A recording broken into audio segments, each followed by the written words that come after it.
Hello there. Today we're going to do a review of the DEWALT 3600 Wet Tile Saw. Purchased this just about a year ago. The main reason for that was to cut these larger tiles here. This is actually a 17 by a 26-inch tile that we put on our patio. Oh, thanks.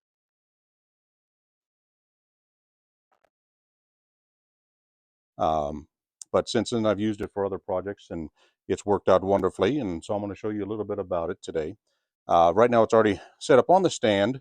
The basin is full. I'm just going to do a quick rundown on how to install the catch trays for you, just to show how easy that is. This is tray number 4. They are numbered, and they tell you exactly, instructions will show you where they go. This one here actually fits on the back. Just slides in easy peasy right there. This is number 3. This one actually goes in the back of number 4. Once again, slides right into place. Number 2 actually attaches to the slide base. I'm going to go ahead and put the extension on real quick, and then we'll attach that. It's just a little bit easier to get to the little lock nut here when you put that in. 2 dowels there just fit straight in the holes, help you out. Slide it in, tighten up the nut there.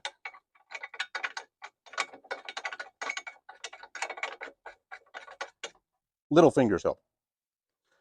And then to install the tray, and actually before I do that, I'm going to show you once again, all these trays store in the base when you're not in use, but then you also have this lower catch here that has the 2 smaller trays, one and in the backsplash. I will set those off here in just for now. Then I will install number 2. Pardon the dust there, I have been using this lately, so that's why it's not totally clean yet. So just a simple slide in. It does have a little bit of a snug there, but that just helps keep it in place while you're using it. There again. And then number 1 goes right into number 2. Slips and slides right there.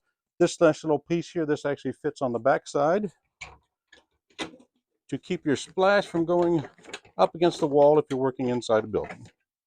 And we will do it that way. Okay, now we have the catch trays in place. Just want to show that we also have the bottom tray is already filled with water. Typically 5-gallon bucket is perfect. Pour it in. You want to make sure that your tray is fairly level. If anything, have it slope down just a little bit towards this back end here. And the reason for that is because that's where your little sump pump is going to be placed in order to get water up to the blade while you're cutting. Just a couple of quick things already in place here right now. There is a lock position, number 2, that actually holds the slide in place here.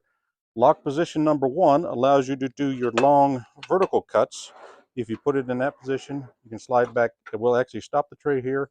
And as you can, I will show you, basically to the blade, you have over 36 inches that you can get to make your long cuts on longer tile if you need to make a longitudinal cut.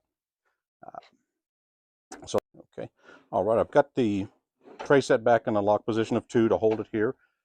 Quickly, I'm going to show right now I have the head already locked in place for making multiple cuts, and that if you need to make plunge cuts with this, all you need to do is release the knob, and that will allow your head and power head to come up with your blade, and you can set your table where you need to be, line it up, and drop in and make your plunge cuts as needed. So, but if you're going to make multiple cuts in series, basically you can lock this in place and you don't have to worry about it. Yeah, I'm going to go down just a smidge. There we go. And so that's how that will run. You also may have seen the dial here for your angle cuts. That is back here for making a 45 cut if you need to. You release this here, tilt your head as needed, and you got a gauge here that will show you what's going on there. On and off switch, of course. So right now I'm going to do a quick bevel or a 45 cut on a piece of tile just to show you how precise this is and how tight you can get on a cut. It does come with the miter gauge, if you will, 45 miter gauge. Easy to install, slips right over the lower fence. Just a couple of quick turns, locks it in place. If you need to make a reverse cut if you want, other than flipping the tile over, you can actually install this on the other side and set it there.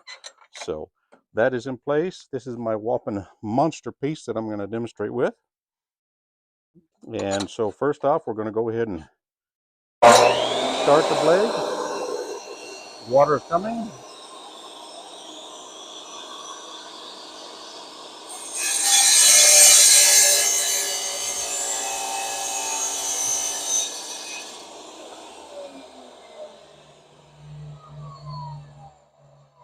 to show you how balanced that blade is, that's how thin it cut. And it's in one piece. Just so you know how well this blade is balanced when you're cutting. And then to show how good of a cut it is, those are your two pieces, and fairly no gap whatsoever. Here I'm going to demonstrate on a piece of more of a clay. This is a formed brick style, part of a pattern. That's why it's got the netting on behind, but I'm going to show you how easily it cuts through that as well. That will show you there's some of the red dust that I have going. So right now, switch it on, water.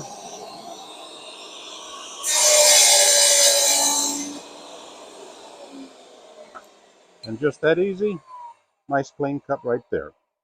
So, and then to show you the length that we can work with, I've got a piece of 6 by 24 inch wood plank look tile. This is a typical porcelain tile. As you see right now, okay, longitudinally it won't fit, but we go back to that number one lock again, slide that over.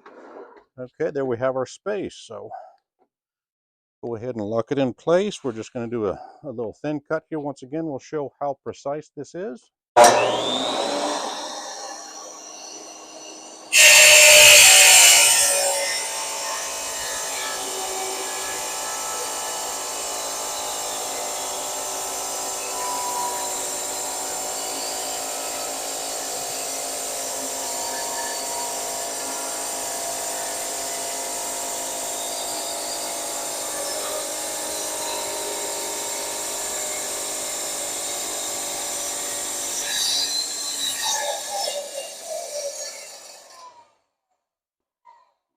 That shows you how thin of a piece that you can cut and did not break whatsoever.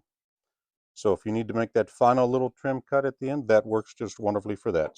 Okay, and here what we're showing is just the throat depth that you get just about 18.5 inches between the blade and the armature that's holding the motor in place. That there goes the reason for this being the 3600, saying that you can cut a 36-inch tile in half. If you need to cut anything more than that, you flip the tile around and cut the short end. Is the way that will work for you. So overall, this saw is wonderful. It's easy to use. Like I say, the bearings for the slide table keep it very steady. If you need to do any freehand work, placing a tile on this